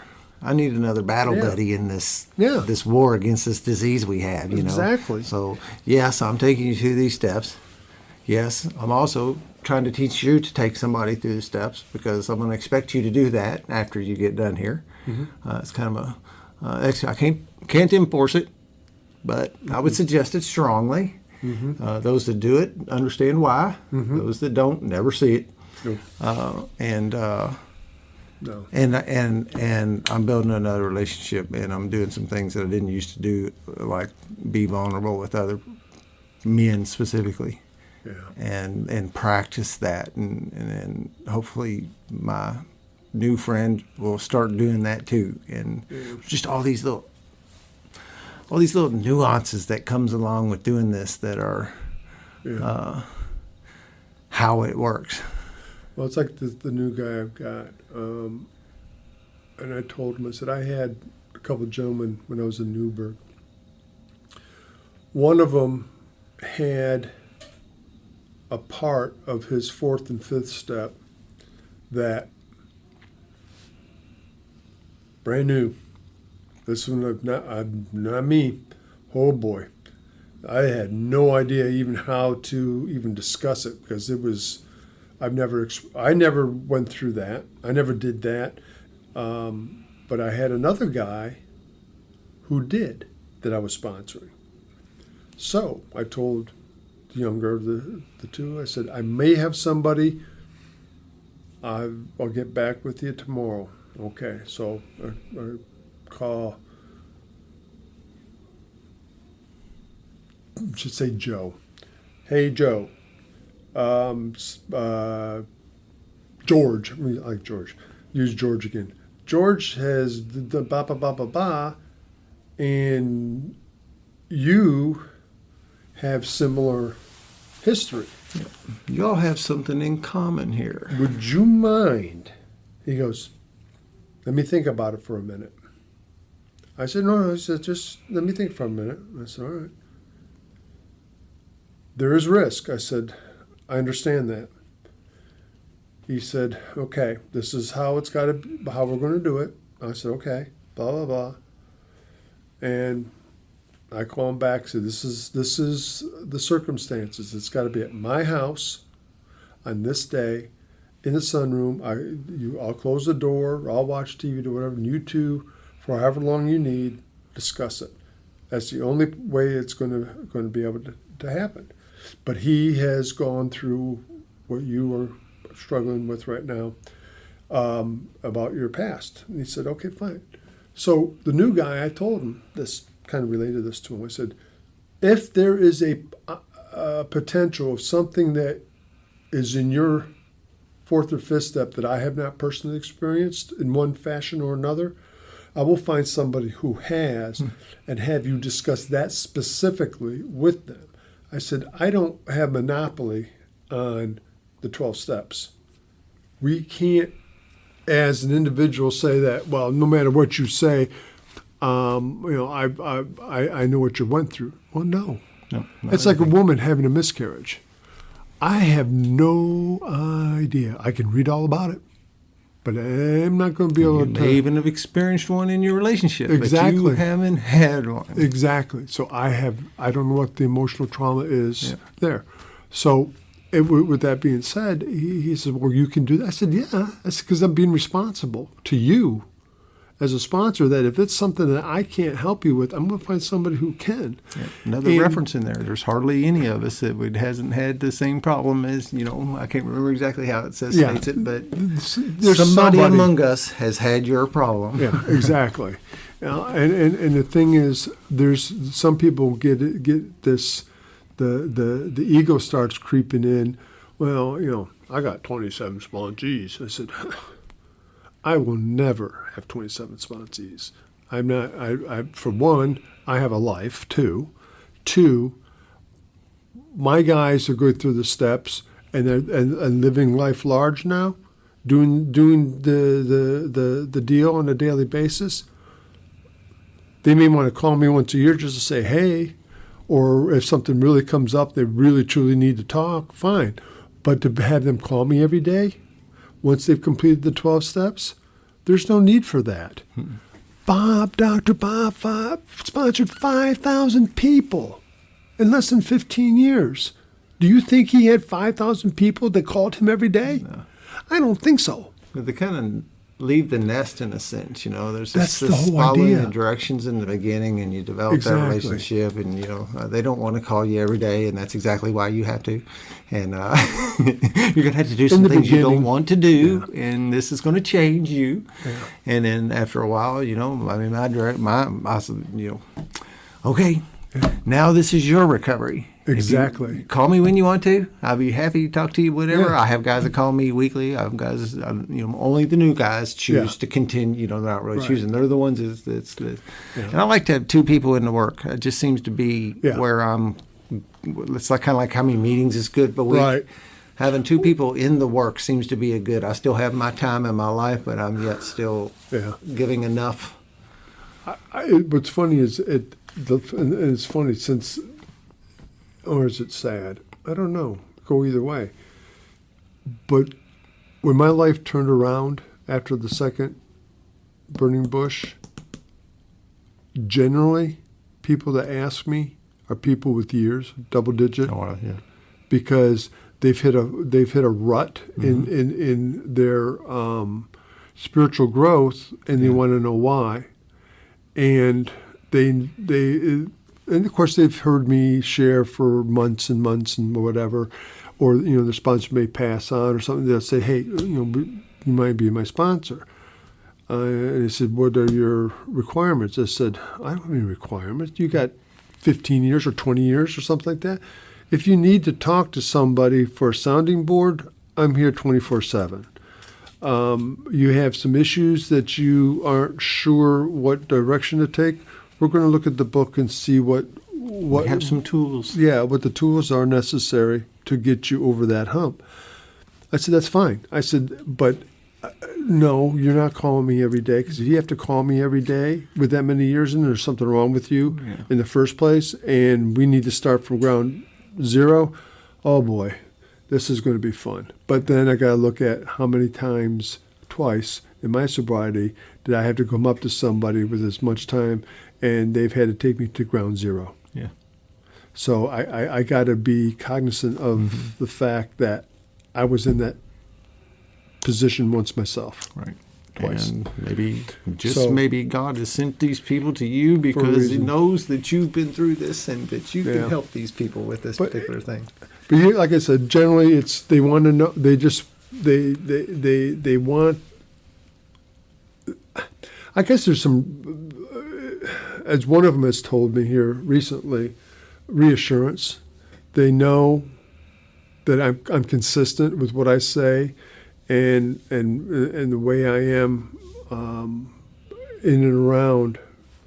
That they feel comfortable in knowing that I'm not going to come up with some harebrained opinion that is going to screw them up worse than what they were going into the situation in the first place. Yeah.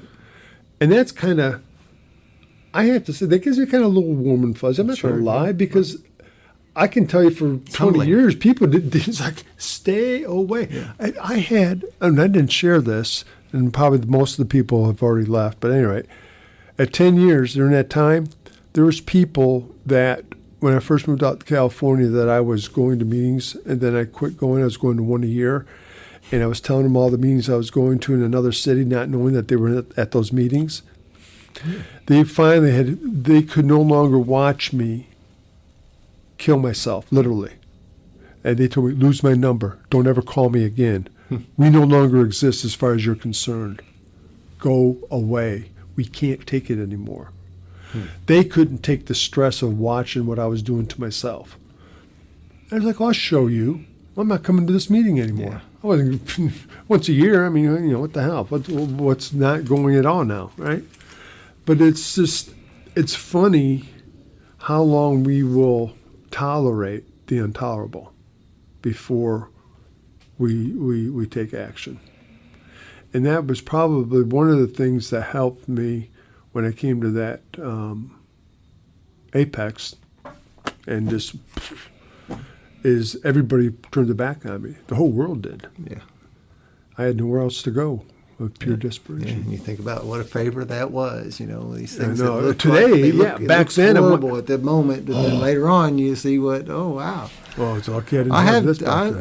I have some personal experience with that now and again. When a guy just doesn't want to do this, I really don't have a lot of room for you in my life. I'm not here to babysit you and to tell you it's all going to be okay. I don't necessarily say lose my number, but I will say when you're ready to take this seriously, call me. Yeah. Until then, don't.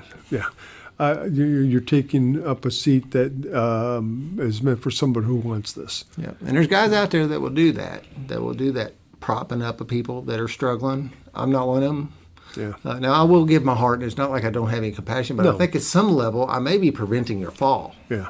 If I'm standing here holding your one side up as you walk along, maybe I should take my hand away, and you will fall, and then you will you'll get that gift of desperation that might cause you to decide to actually take this seriously. I had a guy sponsored, and this guy went out. He gets 6 months, 7 months, go back out. 4 months, go back out.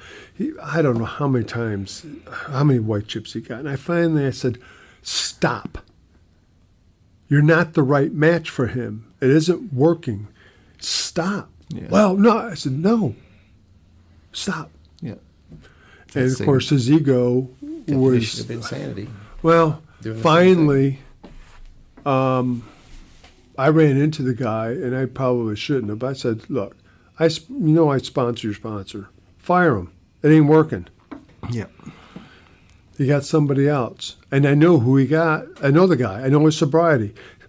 And he basically carried the same message, but just came from a different deliverer, a different teacher. And it was, hadn't seen the guy for 2.5 years. I moved to Florida. Came back up. He was going on 3 years sober. For the first time, he broke a year in his life. Imagine that. Yeah. Sometimes we can lead that horse no matter how many times that trough, and no matter how thirsty the horse is, he's not going to drink, because When you take him up there, he doesn't see the water. He sees sand. Yeah. That's not what he wants. Then you get the other guy who says, hey, come here. I know you're thirsty. Why don't you come walking with me? The guy looks and goes, oh, water. Yeah. Slips it right up, and bingo. Brand new horse. Yep. So, And I know that if I'm taking you through this and you're not staying sober, I'm really confident enough in what I know about this that it's not me. It's not me. This, Yeah. You need somebody else. Yeah. Because what we're doing here is not working. Yeah, it's not working. And Yeah. usually, I don't know, I just have adopted the 3 strikes rule. If we do it 3 times, the third one's the out, and we're going to have to find you a new sponsor. No hard feelings. No hard feelings. I'm still here for you. I'm still your friend. Well, it looks like it's about that time. Yep, I tell you what, this did more for me than anybody out there, I'm sure, because I feel real good. Yeah, good, because there's something funny about this. That this is I feel real good. there's some energy in this little exercise that I'm doing here, and I do too, man. I walk out of here high, for lack of a better word. Yeah. Juiced up. I feel life's energy in me when I do one of these, and I always feel like I made a new friend across this table too. Yeah. Yeah. I was just going to say, hopefully this won't be our only or last interaction. Yeah. I hope not. Yeah, no, I would hope not. Also, yeah, like I said, This has been good. I enjoyed this. Create buddies and battle buddies to walk this thing called life with. That's right. That's right. Well, do you have any concluding thoughts you want to throw out? Sometimes somebody might give a message to the newcomer, or some people might just have none, and I do like to offer that as a closing. If you want what we have, as it states and how it works, get into the book and study it. It's our textbook. Just like when you were in school, you had a math test or an English test or history. You studied and studied so you would get a good grade. The good grade in this is that being happy, joyous, and free of the bondage of self. And with that, I want to thank anybody and everybody that was willing to listen to me tonight. Thanks. Thank you, Jacques. I have 2 things that I say at the end of here. Mm-hmm.